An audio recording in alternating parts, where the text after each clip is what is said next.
Hello, everyone. I want to welcome you to the power of our story. We are a place of safety for our protectors to process the journey together with others that get it. Please don't waste your years suffering in silence. You can reach out to us on the power of our story and meet our amazing community that cares about you and understands. So today we welcome Gold Star mom, Holly Higgins. Holly writes, she is a mother whose 23-year-old son, senior airman Daniel J Johnson, was killed in action on October 5th, 2010 in Kandahar Province, District Afghanistan. Danny was an EOD Technician, explosive ordnance disposal, in the United States Air Force. His traumatic and tragic death sent me on a spiritual journey with grief as my constant companion. I do not look at grief as something negative to avoid because I have discovered along this journey that grief has a surprising capacity to teach us and give us gifts. Some of the gifts grief has given to me are an unshakable faith, abiding peace, and increased meaning to my life. Paradoxically, my greatest pride is also my most profound pain. My son's courage, patriotism, integrity, and passion inspire me every day to be a person worthy of all that he sacrificed for the country he loved enough to die for. He is my inspiration and my hero. Currently, I am a storytelling coach and Gold Star ambassador for the Hero's Journey, a writer, storyteller, and speaker. So Holly, I am going to hand it over to you to share your story, and then we'll have a conversation after. Thank you and welcome to the power of our story. Thanks, Sara. This is so hard because I love you so much. And I'm afraid. I spoke those words on a hot August afternoon in 2006, on my knees in the dirt. 3 months before that day, my 19-year-old son, Danny, had come home from his first year of college. Best year he'd ever had academically. Made new friends, had new adventures, and he knew exactly what he wanted to major in. And yet, he announced he was going to set it all aside for a few years to enlist in the United States Air Force. My heart fell to my feet. My only connection with the U.S. military was as the youngest daughter of a World War II combat veteran who came home from war and said, like so many of his generation, nothing. Nothing about the sights, the sounds, the smells, the horrors, and the atrocities he was exposed to and at times participated in. Nothing. He did deal with it. He drank and drank and drank and drank. And by the time I was born, more than 10 years after that war was over, he had become a raging, violent, and dangerous man.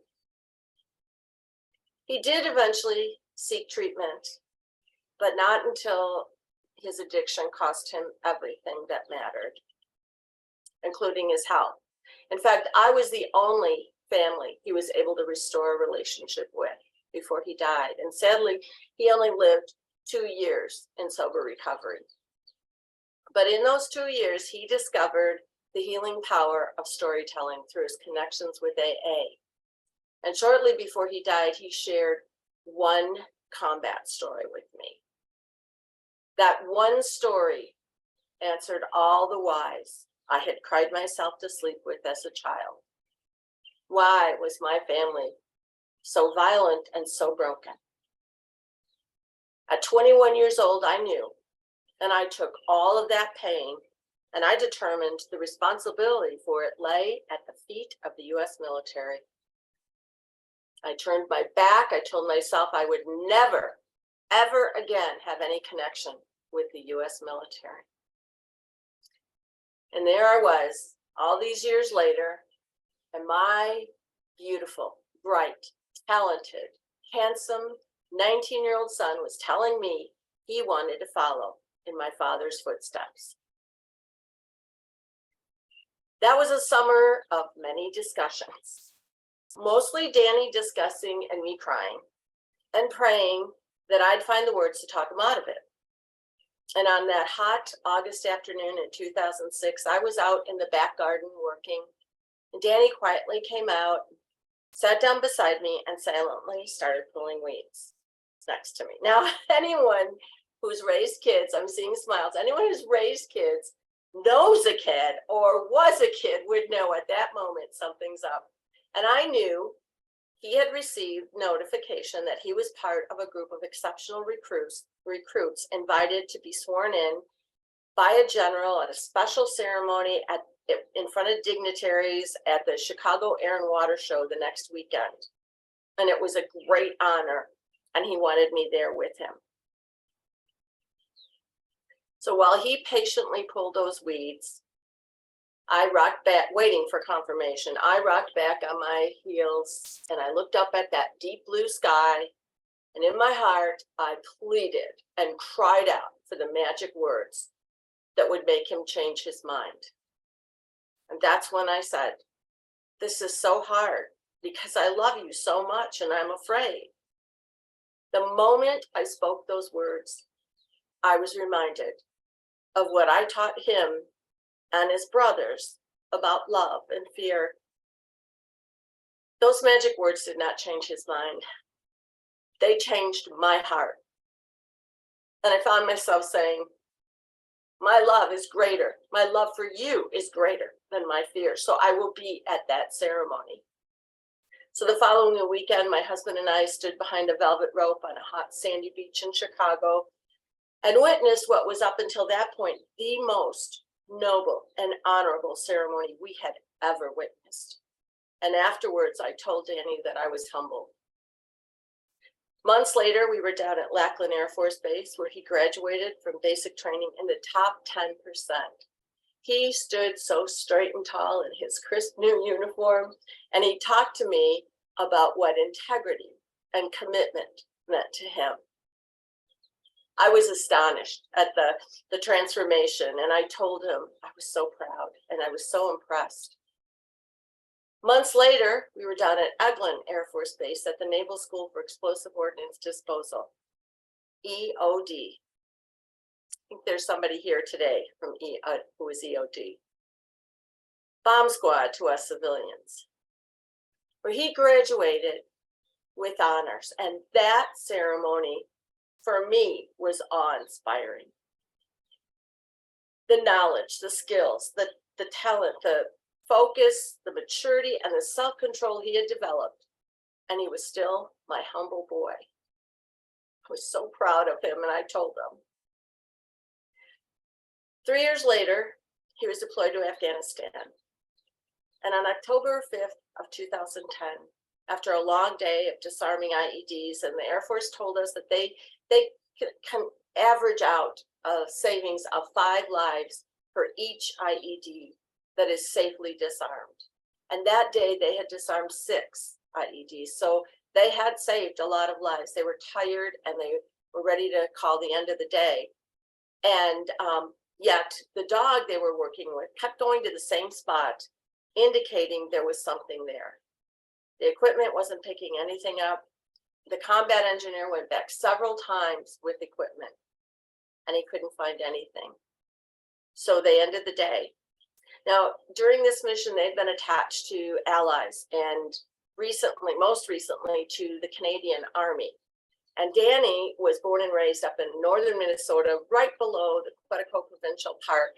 And he forged this close friendship with one of the soldiers that was born just above the Quetico Provincial Park. And they had plans for after the war, developed a very good friendship. And they were leaving the next day. So he told his teammates he was going over to say goodbye.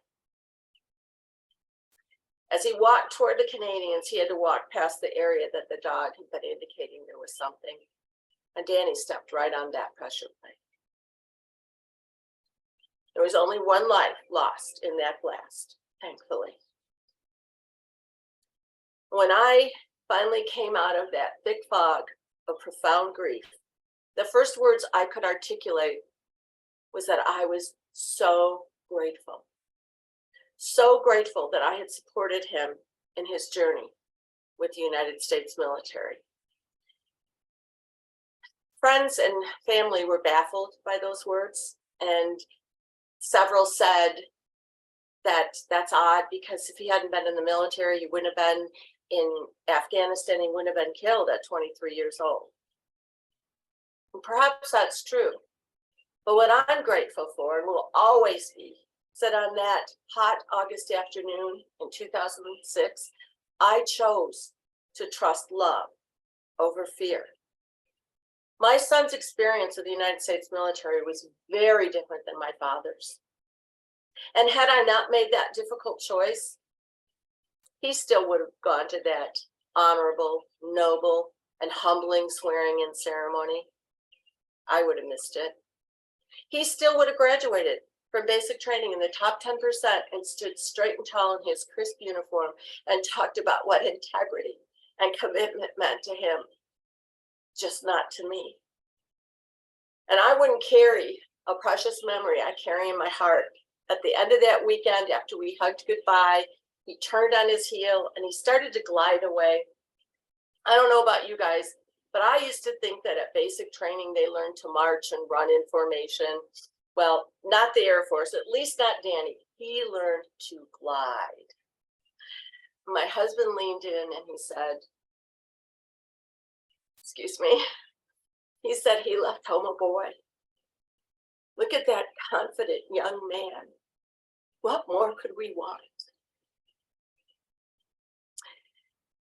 He also would have graduated with honors from the Naval School of Explosive Ordnance Disposal.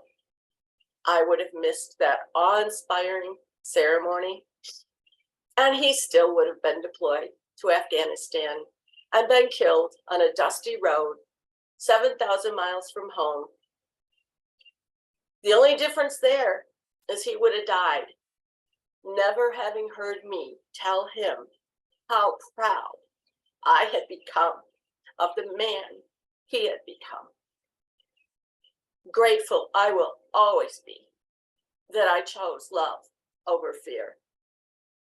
I'm also grateful that I have the privilege to share stories about a young man whose heart was so compassionate, he chose a career that enabled him to save the lives of others, and whose heart was so courageous, he saved those lives, disarming bombs at the risk and the ultimate sacrifice of his own. My son and my hero, Senior Airman Daniel James Johnson. That's it. Oh, Holly. Thank you so much for that. It's hard to imagine what you have gone through. I think most of us on here are parents. And I just loved hearing about your love for Danny, how proud you are, how you made that decision to support him, to love him, to like you said, trust and love over fear. And it's such a beautiful story. I definitely want to hear more how you have been able to heal since then. Can you tell us a little bit more how the journey has been so far, since 2010? Wow. Those first few years were extremely dark, extremely frightening.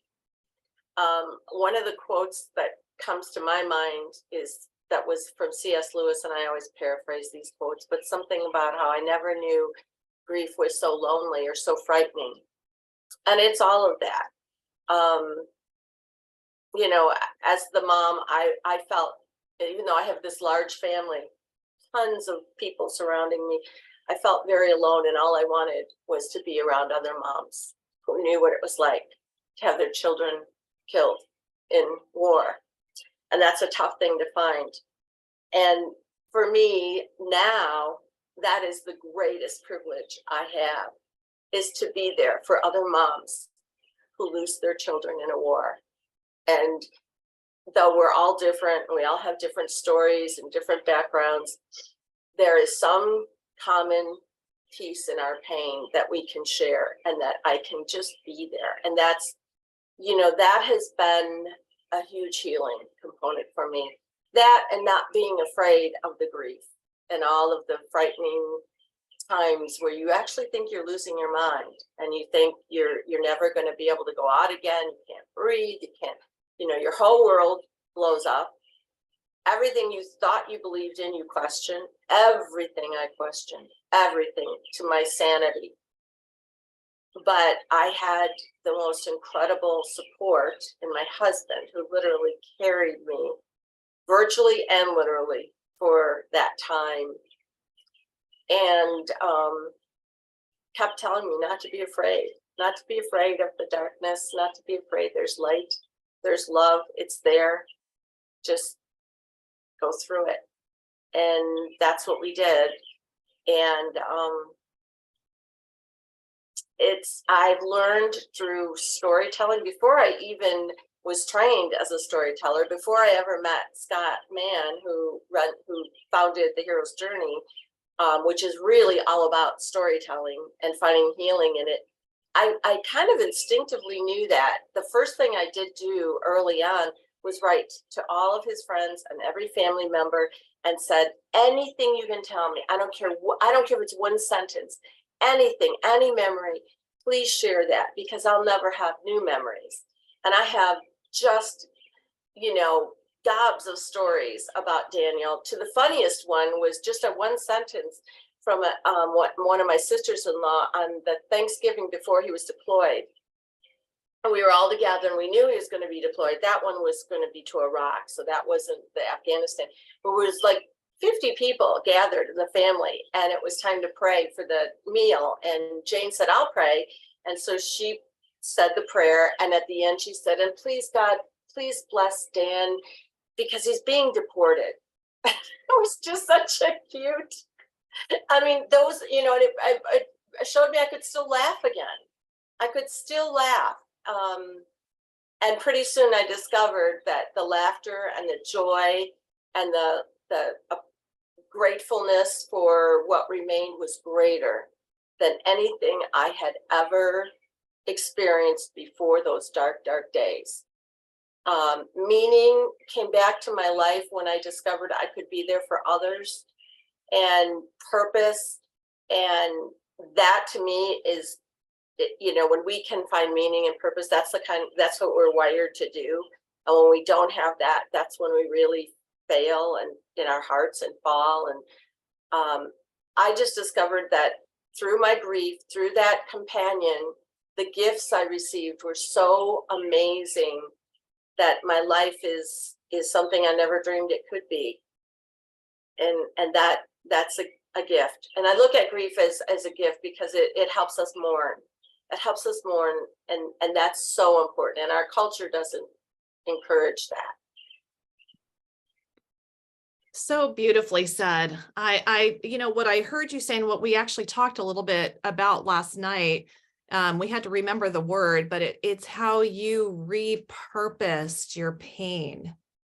And in that, the willingness to lean in and to not try to suppress it, but to lean into the grief, to lean into being around other people, even in a culture where I don't think people really know how to support grief, or maybe they want you a little bit on a timeline, and then how you found your place to really want to be with other mothers that have lost their children.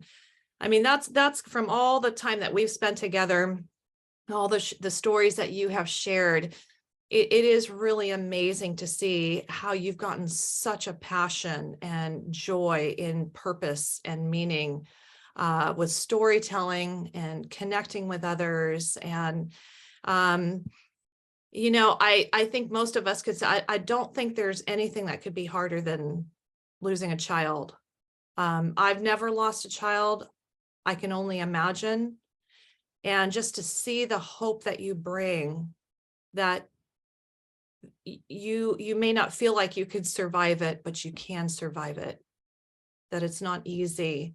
And so I just want to thank you so much for sharing, for modeling what can happen when we trust and choose love over fear. So thank you so much, Holly. Thank you. Oh gosh, I just love you so much. Anybody who wants to make a comment? Oh, we've got Janet there. Janet, what's on your mind? Thank you, Holly. It's such an honor to have met you in this place that is safe for all of us, but also that by sharing this, I believe you're giving permission to other mothers and families who have lost someone, that it's okay to keep living and remembering and talking about them. I think so often that is avoided, and I think that's so wrong, and that we need to do it more, and we need to honor more of our military, especially here in Canada. I don't know as much history about my Canadian soldiers than I do about the soldiers in the US because of you guys. So thank you. Thank you. Thank you, Janet. I think on calls like this where it's so deep, I think it takes people a while to process. I see that happening right now, that people are kind of taking a second to take this all in before commenting and asking questions. Holly, do you have another story about Danny that you'd like to share? Oh, I have hundreds. How about can I tell my flag story? Yeah. That gives you more an idea about Danny. This story was more about my journey, but Danny, as I said in that story, he was EOD, and when he came home from his very first deployment, which was to Iraq, before I could even wrap my arms around him, he pulled out this tightly folded 3x5 flag. I don't have it with me right now, but he pulled this out just nonchalantly and said, "Here, Mom, this is for you." Kind of quiet. Everybody else was waiting for us to greet. And at the time, I was so happy to see to have him home, safe and sound and all in one piece, that I didn't even think twice about that flag. It didn't dawn on me to ask the significance. And for all I knew at that time, maybe every airman, Marine, armed soldier, and sailor gave their moms flags when they came home from war. I didn't know. So I thanked him and I put it on the buffet next to his picture, wrapped my arms around him, and then through tears of joy, we celebrated his homecoming. And the following year was when he was deployed to Afghanistan. And that year he did not come home safe and sound or all in one piece. And the tears weren't for joy and there was no celebration. We flew to Vandenberg Air Force Base for a military funeral. And it was at that service that the significance of that flag was explained. And they told us that when EOD techs are on a mission and it's determined that their equipment is not going to adequately disarm an IED in the field, one of them has to put on the bomb suit. And they keep what they wear under those bomb suits to a minimum, because for every extra ounce of clothing they wear under the bomb suit, they will experience an additional pound of pain, pressure and pain. And that's because the suits are heavy. They weigh between 80 and 100 pounds. And that's not counting the helmet. And I think of that as, ergonomic or not, that's a lot of weight on your body.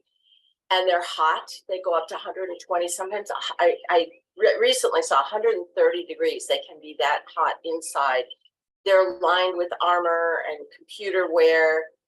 So imagine donning one of those suits and walking awkwardly out into a desert combat zone surrounded by hostile forces, focusing on what you have to do to safely disarm a bomb and experiencing extra pressure and pain that might distract you on your body. Well, when Danny was in Iraq, it was discovered that every time he put on the bomb suit, he was strapping a tightly folded 3x5 flag to his chest. His commanding officer took him aside and said, "This weighs 14 and a half ounces.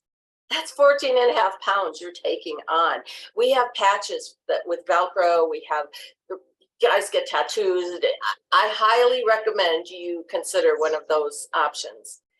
And they said he respectfully but resolutely said, "I will continue to strap this flag over my heart on each mission because I'm going to give it to my mom when I get home." And when he was deployed to Afghanistan, he was newlywed. And then he was strapping on two tightly folded 3x5, 14 and a half ounce flags, one in front of his heart and one behind, one for his mom and one for his wife. 29 pounds of additional pressure and pain because he loved his country and his family that much. And that's one of my favorite stories because it so succinctly depicts the warrior heart of a true hero. And in his book, First to Fall, retired Air Force Captain Wayne G. Sales refers to the phenomenon we have of naming buildings and parks and streets after our heroes. But he also talks about how because we aren't familiar with those names or what they did, we usually forget that those represent real people who lived real lives and left behind real families. And another one of my quotes that I paraphrase, Ernest Hemingway is credited with saying, "Every man dies twice. The first time is when he takes his last breath and leaves this world. The second time is the last time someone says his name out loud."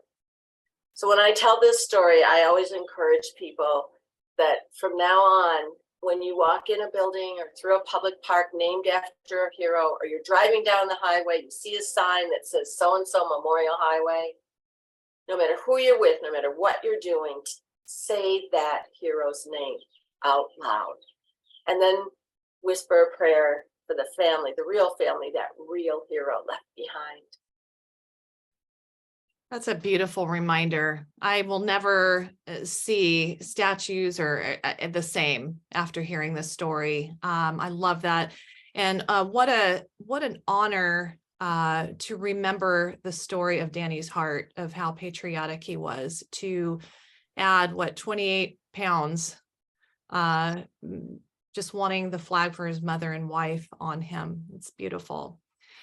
I'll tell you what, can you first talk to, I'm going to go ahead and pause after we have this next question. Can you tell us the power of the storytelling, the healing that you've gotten, and maybe what you have seen, just to encourage other people who are really struggling deeply with something?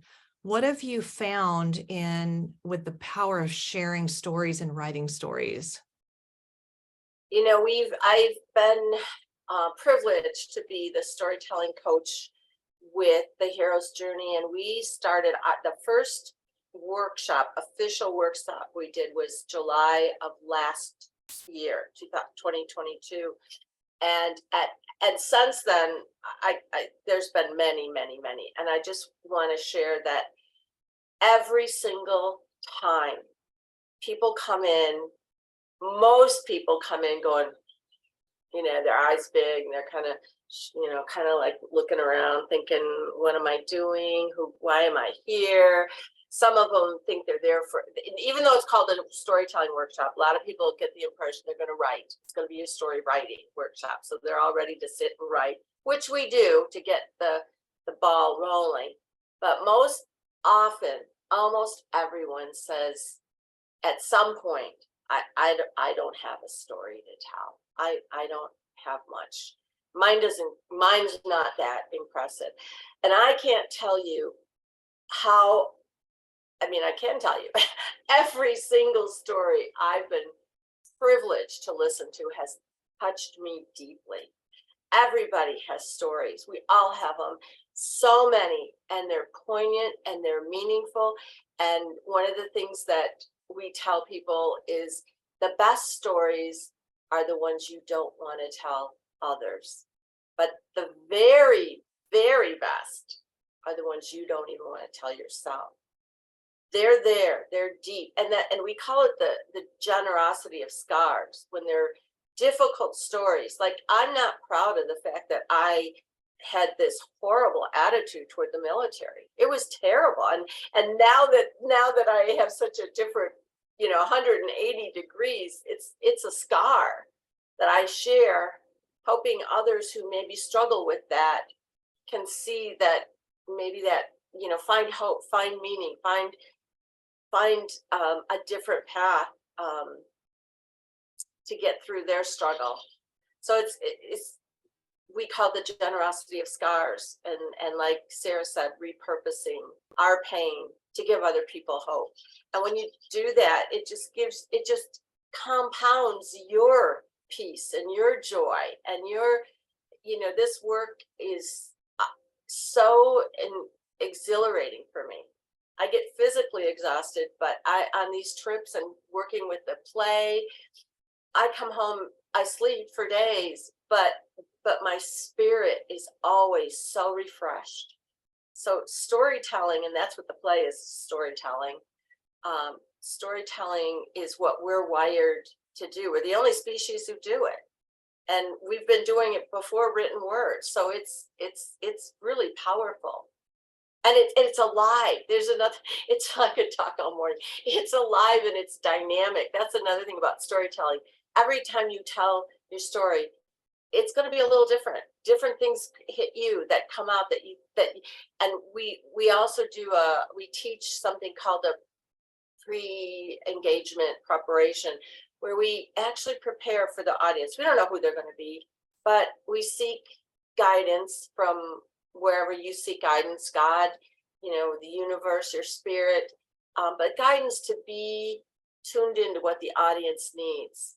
And doing that sometimes changes your story without you having any realization that that's going to happen. It's not polished, it's real, it's genuine, and it's dynamic. And I can't encourage people enough to start practicing telling their story and come to a workshop. I thank you so much, Holly. I found that for myself when I went to the workshop, that I was surprised what came up. It was different and different than what I normally share. And it was a harder story. So I definitely hear you when you say that.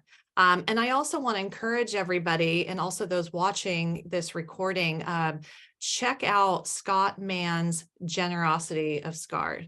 The Generosity of Scars, Generosity of Scars. Generosity of Scars, yeah. It's TED Talk. It's super easy to find on YouTube. Yes, it's really easy to find. It comes up right away. It's really powerful. So thank you so much, Holly, for that. And now I'm going to open it up for conversation. So we have had a very powerful conversation today. I did want to pause it so that people felt free to have a conversation. So now, Holly, do you have any last words for us? Any words that you want us to walk away with for this amazing conversation? My greatest hope, because of the experience I've had in my life, is that when people come, anyone who I can speak to or meets me, I want them to know that I will be forever grateful for choosing love over fear, and that is something we all have the option to do. And almost every difficult decision we have to make in our life, there's usually a component of love and fear involved in making a decision and a choice. And if we go with love, we will never, ever regret the choice that we make. Thank you, Sara, for giving me this chance to be here. I love that. And those are such powerful words. And I pray that we all embrace that and live a life of love and trust that over all the things that can make us fearful. So, Holly, thank you so much, sister. I appreciate you.